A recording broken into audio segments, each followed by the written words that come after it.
একবার এই মাছের দু পেঁয়াজাটা করে খাবেন, আপনি পুরাই ফ্যান হয়ে যাবেন। হ্যালো এভরিওয়ান, আসসালামু আলাইকুম। সবাই কেমন আছেন? আশা করছি ভালো আছেন। আলহামদুলিল্লাহ, আমিও আপনাদের দোয়ায় অনেক বেশি ভালো আছি। অনেকদিন পর আপনাদের মাঝে একটি লং ভিডিও নিয়ে আসলাম।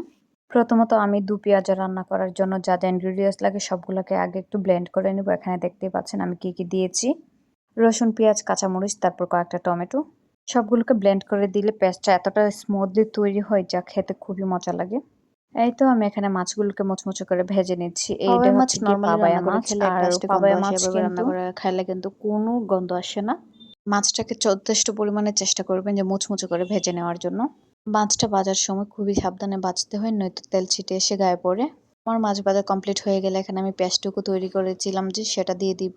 এই পেস্টটা থেকে যেন রসুন পেঁয়াজের আস্তে একটা গন্ধ না আসে, আমি তার জন্য একটু ভালো করে কিন্তু পেস্টটাকে এভাবে নেড়ে ছেড়ে দিব। তারপর আমি মশলাগুলো অ্যাড করব।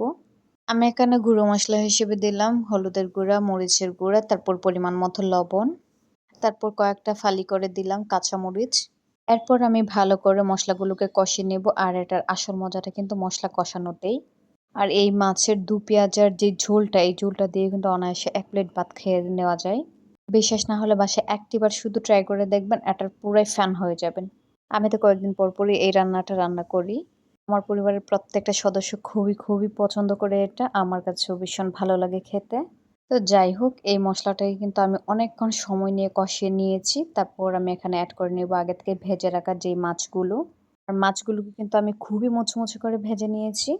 তারপর কষানো মসলার সাথে মাছগুলোকে একটু উল্টে-পাল্টে দিয়েই আমি এখানে উপরে এড করে নেব ধনিয়া পাতা। তারপর এখানে আমি একটু ধনিয়া পাতাটা এড করার আগে দিয়ে দিলাম অল্প পরিমাণে ঝোল। আর এই রান্নাটাতে কিন্তু বেশি ঝোল দেওয়া যাবে না। বেশি ঝোল দিলে রান্নাটা খেতে তেমন একটা ভালো লাগবে না।